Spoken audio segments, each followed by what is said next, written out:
Thank you for inviting me here. I will talk about industry transformation in the Networked Society because I think so far we have seen quite a lot of disruption in the front end towards consumers based on a new logic. But now we see how information and communication technology is affecting all parts of business, all business processes, new technologies comes in. We will see lots of transformation in not only telecommunication, but more or less all industries. I said that the transformation has started in the front end towards consumers, and I know you have seen these pictures, but the dramatic change is illustrates in the next slide, actually. You have seen this picture here. People are waiting for the new Pope to be announced, 2005. You see a Sony Ericsson Z300 taking a crappy picture of the event. The same year, actually, a thing happened to me. My son was 8 years old at that time, and I told this story tons of times, but I still blame myself that I didn't understand the consequences of what my son said. We were driving to my mother. He was 8 years old. He was sitting in the back seat of the car. And after some 30 minutes of driving, my son picked up his Nintendo DS gaming device, and then he started to press buttons. And then after a while, he said, "Daddy, I cannot find the Wi-Fi." And I said, "Son, are you stupid or what? We don't have Wi-Fi in the car." And then he told me this, "Daddy, you're working for Ericsson and you don't have Wi-Fi in the car." And then he ended, "You're such a loser." And could I have understood the consequences of it, then I would have foreseen this. Because this is just the shift in 8 years. And I think this is dramatic how we as end users have adopted the technology in a way that in 2005 I could not foresee it. The dramatic shift, now we are engaging in new realities. We are more or less experiencing the reality through a screen. And I think no one foresaw that in the industry. And this has a dramatic shift on consumers and us as individuals. Because now we are actually changing behavior and we have new needs. We handle our relations through digital channels. We want everything instant. We don't want to wait for things. Thanks to services like Wikipedia, Price Runner, etc., we feel that we are always informed. We have control over our life. We can reach information. We can reach knowledge in a way that we couldn't do earlier. And also, I think one major shift that has surprised the media industry is that we prefer services instead of products. We are moving towards a service economy. We want to have access to the service music through Spotify. We want to have access to movies thanks to Netflix, etc. And also, I think our culture is now much more defined by collaborations. We share information, we share knowledge, we share even our homes and cars in a way that we didn't do earlier. And I think that is a force together with technology that is truly disruptive, because suddenly a new business logic emerges. We can organize capabilities in a way that we couldn't do earlier, and that has profound impact on industrial systems. This is a woman that we interviewed in San Francisco, and what we see now is lots of innovation based on these new needs. Get groceries within 1 hour through Blue Apron and Amazon Fresh. Ready-made food by Muncher and Spoon Rocket. Transport, Uber and Lyft. If you have bought furniture at IKEA and you don't want to assemble them yourself, then just press TaskRabbit and someone comes home to actually assemble the furniture. So it becomes an on-demand economy and more or less driven by convenience at your fingertips within more or less 1 hour. And these new companies are not within the industry. They come outside the industry and changes the logic of how you organize capabilities in a way that you haven't seen earlier. And of course, we see now how transport is changing, traveling is changing, payments, finance, shopping, employment, education, and entertainment by new applications and new logics. Enabled by mobility, broadband, and cloud, embraced by the consumers in a way that we couldn't foresee. And it becomes more or less evident in all sectors that a new logic emerges. And of course, it will have effects on rules and regulations, even if the traditional companies are trying to stop the development. But we see now more and more changes in rules and regulations based on this new logic. This is actually a picture from my home. My son took it a couple of years ago. And of course, he loves Premier League, so he and his friends are actually watching 4 games at the same time. And this is interesting from a consumer point of view, that younger generation can have a good experience by watching football games on 4 different screens. For me, it gives me a headache, but the guys loves it. And of course, the true stuff here is that the owners of the Premier League rights in Sweden, Modern Times Group, is an old satellite broadcaster. But to stay relevant, they needed to invest in a new technical platform, broadband TV. And suddenly it becomes quite cumbersome for Modern Times Group because the satellite guys tried to stop this because this is cannibalizing on their revenues. So they had to start Modern Times Group X with the mission kill your mothership. And now Modern Times Group are having a digital transformation, and the satellite guys are kicked out, and the broadband IPTV guys are staying in the company. So this becomes quite transformative for this company, and suddenly you need to start cannibalize on your existing revenues. You have to make some business decisions that are quite hard. So I think technology now is transforming more or less all sectors of society. When we calculate end user spend and advertising spend, we see in 17 of the most advanced broadband markets, we see that more than 50% of end user spend and ad spend is going from traditional media to what we can call ICT media. And we expect the same development in more or less all sectors of society, where mobility, broadband, cloud, and the new capabilities is transforming all industries and also ultimately society. Because what we are experiencing now is more or less exponential change. We see exponential growth in the performance of computational capacity, the amount of data that we produce, and also the networks, what they can handle with the speed. Then we are more or less reaching the state where we can theoretically reach all persons. We estimate by 2021, 300 million people on this planet will live outside coverage. That doesn't mean that everyone will adopt mobile telephony, but more or less we are reaching the state where we have ubiquitous reach of the people. And with Internet of Things, sooner or later we will be able to reach more or less all things. And we digitize business practices and everyday practices, and more or less we can reach them through the cloud. This paired with the new economics, where we have transaction cost close to zero, distribution cost close to zero, and capabilities, the business processes, are reaching the state of close to zero. I talked about my son. He made a theoretical startup in business administration, and then he saw when he made the business case that he needs capabilities, storage, billing, etc., etc. And then he went to Amazon Web Services. For $199, he gets 16 business practices for 1 year.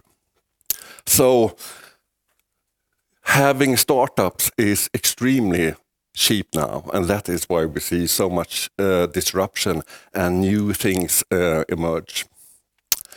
Because based on the research I have done with Imperial College as well as our own primary research, we can see that digital does not respect any industrial boundaries. So regardless of industry, digitalization will always uncover inefficiencies and create value. And I think this is now on top of our agenda for every company, that they need to understand how the digital logic will affect their business and their industrial structure. Because what we see is a new logic that emerge. Anything that can be connected will be connected, and when it's connected, it becomes smart and interactive. And suddenly you can realize very many new processes based on connectivity. One example is glow caps from Vitality.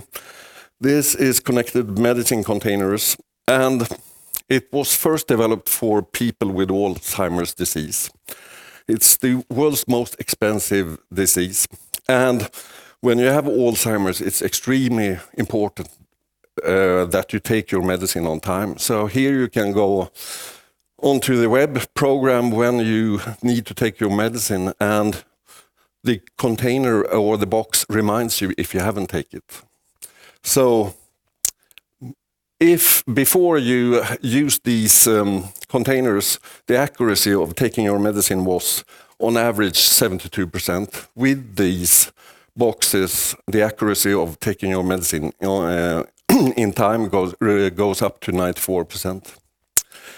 And also, it's bottom of the container, and when you're running out of medicine, you can just press the button and then automatically order new medicine that is sent to your home.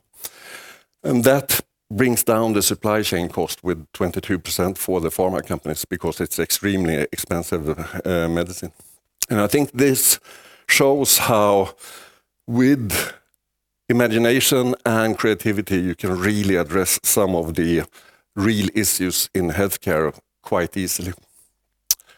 And I think also that companies need to think about what kind of business are they in. Bob Lane, that is CEO at John Deere, he's refined his businesses. He doesn't make tractors any longer. He's making sophisticated mobile information factories. And suddenly they are developing a digital strategy for John Deere, taking connected farming into a new level with big data analytics, sensors, optimizing water consumption, optimizing fertilization, and it's growing really fast, their business. But I think they could not have done it if they defined their business as making tractors, but redefining their business towards sophisticated mobile information factories opens up for business development. And I think our business, the telecommunications, has been too much focus on data, how much traffic it will generate. But I think what we need to learn is that every product is a digital service waiting to happen. And it is within this servicification the value lies, not the traffic. And with 5G, with low latency, speeds, etc., I think we need to focus much more on what kind of services will we develop based on the connectivity and not the connectivity as such. Another thing that emerges as a new logic is that any resource that can be shared will be shared. And when it's shared, it gets enriched and abundant. And one example is, of course, Car2Go. We have interviewed people that subscribe to the service. You can actually rent a Car2Go per minute because the transaction cost is so low. But people that has used the service feel that they can find a car everywhere. It's much better for the environment, and sharing abundance of the car is extremely attractive, especially for the younger generation. And I think we will see lots of transformation of the transport systems based on sharing, new business models, new technologies.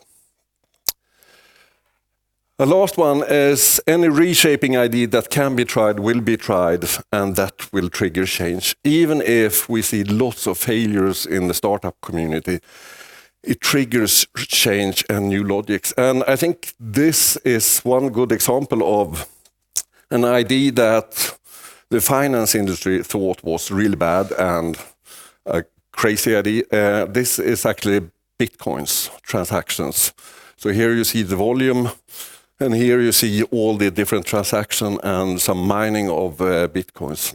And I think everyone in the finance industry thought that Bitcoin should be banned.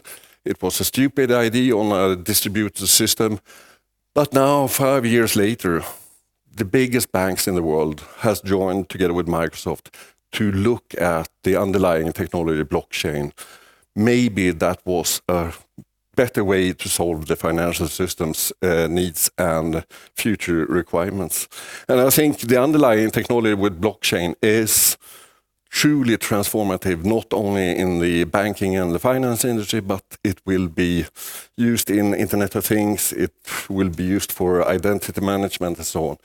And we need to understand how that logic can affect other industries as well as the finance industry. And of course, it's not only in the Western Europe, US, and advanced industrial countries this happens. We see now how in developing countries, how the new logic is providing new opportunities. I got garbage.com is a startup that integrates rag pickers into waste management system, giving them a mobile phone, a smartphone, a bicycle, and an application for the middle class to, instead of, they will pick up the trash and then have it much more eco-friendly. But it's based on the mobile broadband network and the smartphone. Gojek in Indonesia is more or less a clone of Uber, but organizing mopeds and motorbikes in a new way that it's much more efficient both for society as well as for the drivers as such. And I think we see lots of innovation, lots of transformation in developing countries, and this is a good company that actually provides a working opportunity for the poorest people in India, living on the dumps. But now, thanks to mobility, broadband, and cloud, you can organize things in a way that you couldn't do earlier. So what we see now is these three connected things, resources that will be shared, ideas that trigger change. But we also, based on interviews with 7 startups, we saw that they are looking at assets in a quite different way compared to traditional companies. They see that the 4 most important assets to create a company is the users. They are participative and active, sharing stuff. You have more and more things that are connected and becomes intelligent. You see data that is a fantastic resource for business innovation, changing business processes, not only your own data, but shared data as well as open data. And building platforms that has a new economics and can scale up and scale down in a way that we couldn't foresee earlier. And these are the 4 most important assets for the new disruptors. So what we see now is how ICT is potentially transforming and reshaping business. And as we see it, we can have a more disruptive evolution or an evolutionary evolution. Or we can see the drive coming from the market, more outside the drive, changing consumer behavior, new regulations, new technologies, as well as more inside the industrial systems control. And then we see 4 ways that ICT is reshaping business. Either you focus on efficiency, that you get better performance of current offerings, more bang for the bucks, or thanks to connectivity and ICT, you can improve the offering to current market. You're not changing the market, but you have a new channel to distribute new services to current market. Or we can see that we can look for synergy offerings across different industrial structures. Or, like Spotify, profoundly create a new market. The market for streaming music became a reality when Spotify put a business model on it. Before that, it was more or less illegal.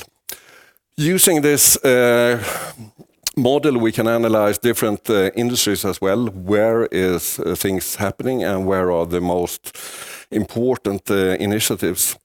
Here we see the transport sector. Volvo's connected car, it's not changing the car market for the moment, but it gives Volvo a new way of improving offering to the current car market. While if you see self-driving car as a service, where you don't own your car, but you actually subscribe to a self-driving car, then you are profoundly making a new market.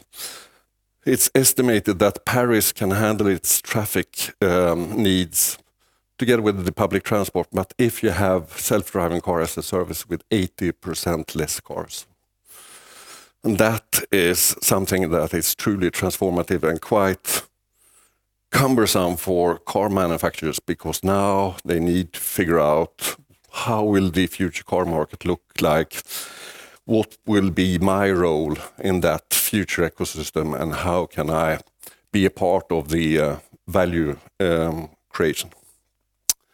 So what we see now, summing up, is that more or less all sectors converge to ICT, where we see changed consumption patterns, we see new distributions, we see new ways of production, organization, business models, and ultimately a radically new industry structure. And then we move from transport to intelligent transport, energy to smart energy, etc., etc. And I think ICT is the platform for that type of transformation. Because what we see also, and that is future demands for our technology, if the development is going the right way, we will have a business mission critical internet. Where you actually execute business on the internet, tactile interactions, analytics and intelligence. It needs to be context aware and have massive connectivity and computation, because we see how businesses are moving from product to usage and single purpose distribution. Now it needs to be much more dynamic. Scale and centralized production, more economies of scope, distributed economies of aggregation. But I think 5G and the future internet needs to cater for both society as well as business mission critical processes, because that will be the platform where business and societal needs will base on. And so far, with our calculations, we see how quite massive numbers are moving into more digital execution. Estimations is that today transformed or ICT economy is 20 tera US dollars,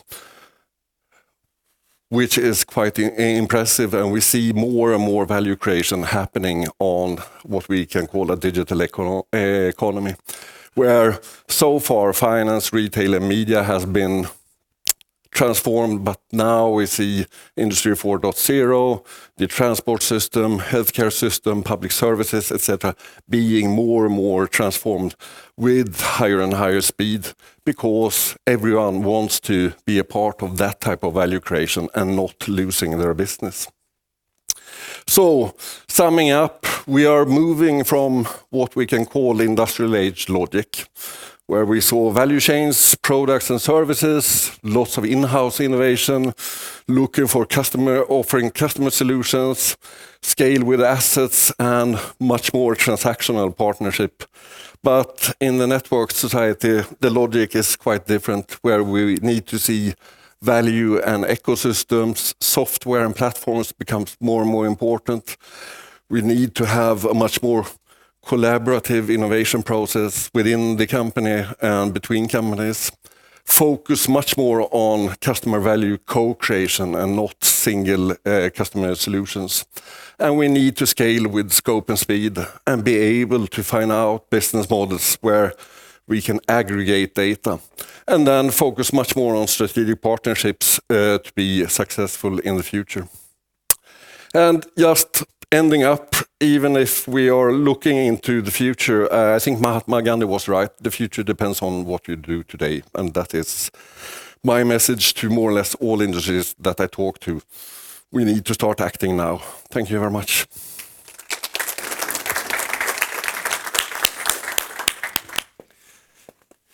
Thank you very much. Let's move to a few questions. So who wants to start?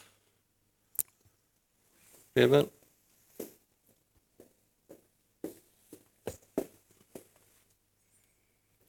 Thank you.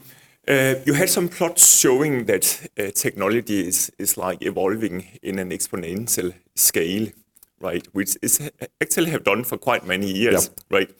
And we talk a lot about the fast transformation, but is it actually going faster today than it did for 50 years ago if you put it into the exponential scale? So my question is, if you take the change rate per year, is that going faster today than for 10 years back or 20 years back or 30 years back?